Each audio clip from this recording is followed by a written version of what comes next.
Alors j'aimerais que, effectivement, M. Fioretti, directeur adjoint de la Régie culturelle, et Mme Vera, directrice de la médiathèque de la ville de Vence, plein de partenaires là aussi, parce qu'il faut le dire, ce printemps des poètes, certes, nous, association, c'est notre priorité, c'est notre objectif, mais on ne pourrait rien faire s'il n'y avait pas cette coopération avec la ville et avec les services de la ville, et bien sûr, en tout premier lieu avec la médiathèque et la régie culturelle.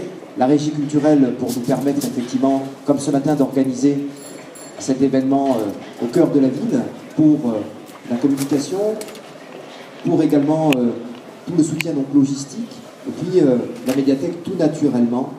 Vous ne pouvez pas faire un jury sans que la directrice y soit, et puis pour tout le travail qui est fait aussi autour de la poésie dans la médiathèque avec tous les âges.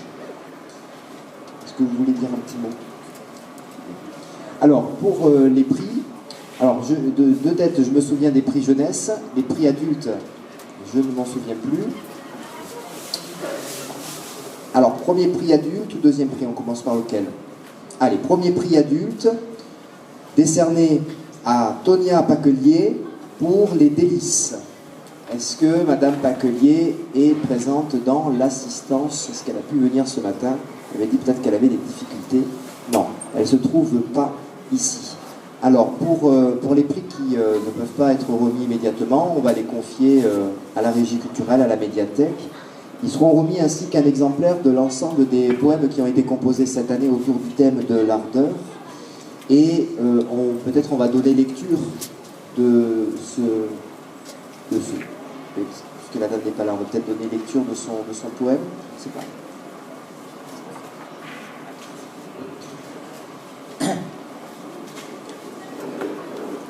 Dans l'aube grise d'Afrique toute, en sommeil, il se cache, au fond des corps calmes, couleur noire et blanc. Suffit-il d'ouvrir les paupières un instant plus longtemps pour que les délices s'étirent et se réveillent par une pensée envolée. Chut, il se lève encore et s'élève, le corps dort. Faut-il défroisser le frisson, ranger l'égarement érotique, écouter le souffle profond, mais le cœur se réchauffe, les délices s'éveillent, palpitent au toucher des baisers posés, des mains égarées sur le paysage, pas très sage, couleur noir et blanc. Les délices s'insinuent, le geste est retenu ou passionné, reçu et donné. Il s'égrène exquis dans le temps, en oublie le pourquoi et le comment.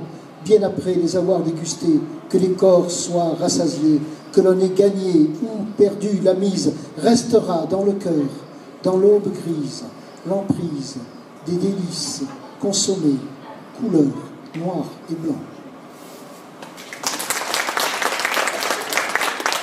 Alors également pour représenter la municipalité, M. Rouguisto qui est présent et qui donc représente Mme Théman, élue à la culture. Alors pour les prix, parce que je n'en ai pas parlé effectivement, il s'agit de catalogues d'exposition actuellement au château Ramure et Rotombe de Gérard Titus Carmel, qui par ailleurs a été cette année notre parrain pour le Printemps des Poètes. On l'a reçu voilà 2 semaines avec une belle lecture qu'il a donnée à la Villa Alexandrine, à Sainte-Europe, où, puisque Gérard Titus Carmel a ceci de particulier qu'il était à la fois artiste plasticien et poète.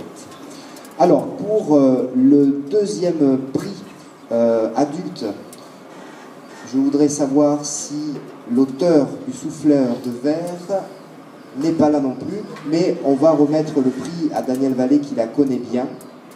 Donc Daniel, si vous voulez venir. Je ne sais pas lequel d'entre vous souhaite remettre le prix. Voilà. Donc c'est effectivement un poème de Françoise Giuliani, atelier d'écriture de Vence, qui s'appelle Le souffleur de verre.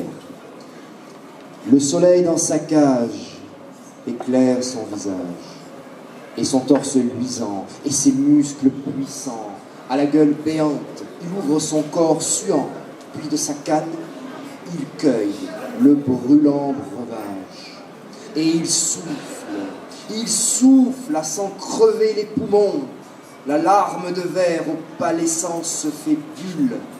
Il redouble d'ardeur, joue des arpèges, module. Tout à son art, il l'étire, roule à façon. plie à son goût la pâte de verre servile. Transparence où or et cobalt tissent des fils, il la galbe, la tord, la moule, la fait sienne, puis il la découpe, la sculpte, la cisèle, la polie, la adoucit, la finit, la fait belle, et d'un coup s'en sépare. L'œuvre seule est reine.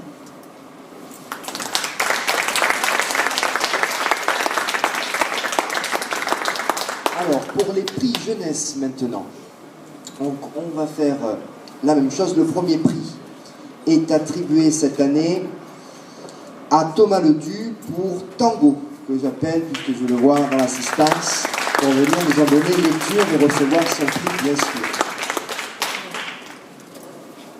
Et je précise effectivement que les catalogues d'exposition de Gérard Titus Carmel sont signés par l'artiste. Et je vous laisse, bien sûr.